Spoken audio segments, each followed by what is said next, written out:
ರಾಷ್ಟ್ರೀಯ ಸ್ವಯಂ ಸೇವಕ ಸಂಘವನ್ನು ಡಾಕ್ಟರ್ ಕೇಶವ್ ಬಲಿರಾಮ್ ಹೆಗ್ಡೇವರ್ ಅವರು 27 ಸೆಪ್ಟೆಂಬರ್ 1925ರಂದು ಮಹಾರಾಷ್ಟ್ರದ ನಾಗಪುರದಲ್ಲಿ ಸ್ಥಾಪಿಸಿದರು.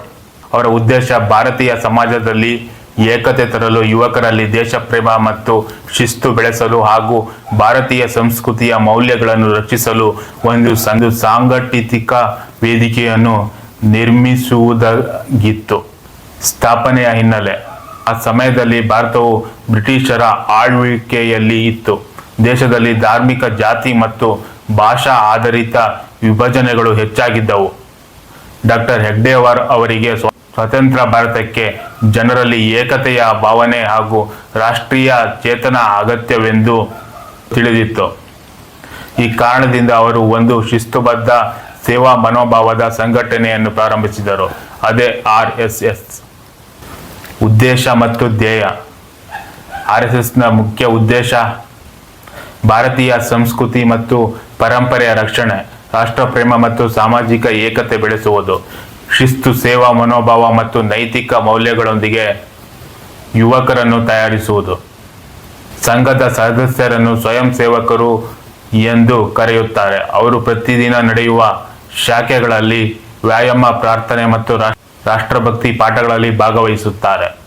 ಸ್ವಾತಂತ್ರ್ಯ ನಂತರದ ಬೆಳವಣಿಗೆ: ಭಾರತ ಸ್ವಾತಂತ್ರ್ಯವಾದ ನಂತರ RSS ಸಮಾಜ ಸೇವೆಯಲ್ಲಿ ತೊಡಗಿಸಿತು.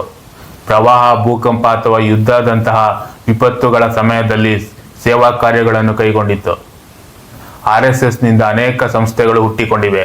ಅವುಗಳಲ್ಲಿ ಪ್ರಮುಖವಾದವು ಭಾರತೀಯ ಜನಸಂಘ, ನಂತರ ಭಾರತೀಯ ಜನತಾ ಪಕ್ಷ BJP, ವಿಶ್ವ ಹಿಂದೂ ಪರಿಷತ್ VHP,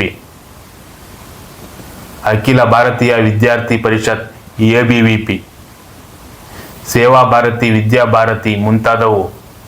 ಪ್ರಸ್ತುತ ಇಂದು RSS ಭಾರತದಲ್ಲಿ ಅತಿ ದೊಡ್ಡ ಸ್ವಯಂ ಸೇವಕ ಸಂಘಟನೆಯಾಗಿದೆ. ಇದು ದೇಶದಾದ್ಯಂತ ಲಕ್ಷಾಂತರ ಸದಸ್ಯರನ್ನು ಹೊಂದಿದ್ದು, ಶಿಕ್ಷಣ, ಆರೋಗ್ಯ, ಗ್ರಾಮೀಣಾಭಿವೃದ್ಧಿ ಮತ್ತು ಸಮಾಜ ಸೇವೆ ಕ್ಷೇತ್ರಗಳಲ್ಲಿ ಕಾರ್ಯನಿರ್ವಹಿಸುತ್ತಿದೆ. RSSನ ಪ್ರೇರಣೆಯಿಂದ ಅನೇಕ ರಾಜಕೀಯ ಮತ್ತು ಸಾಮಾಜಿಕ ಚಳುವಳಿಗಳು ರೂಪುಗೊಂಡಿವೆ. ಪ್ರಮುಖ ನಾಯಕರು: ಡಾಕ್ಟರ್ ಕೇಶವ ಬಲಿರಾಮ್ ಹೆಗ್ಡೇವರ್ ಸಂಸ್ಥಾಪಕ, ಮಾಧವ ಸದಾಶಿವ ಗೋಲ್ವಾಕರ್ ಗುರೂಜಿ ಸಂಘದ ವಿಸ್ತರಣೆಯಲ್ಲಿ ಪ್ರಮುಖ ಪಾತ್ರ, ಬಾಲಾ ಸಾಹೇಬ್ ದೊರೋಸ್, ರಾಜೇಂದ್ರ ಸಿಂಗ್, ಕೂಸು ಸುದರ್ಶನ್, ಮೋಹನ್ ಭಾಗವತ್ ನಂತರದ ಸರಸಂಘದ ಸಂಚಾಲಕರು.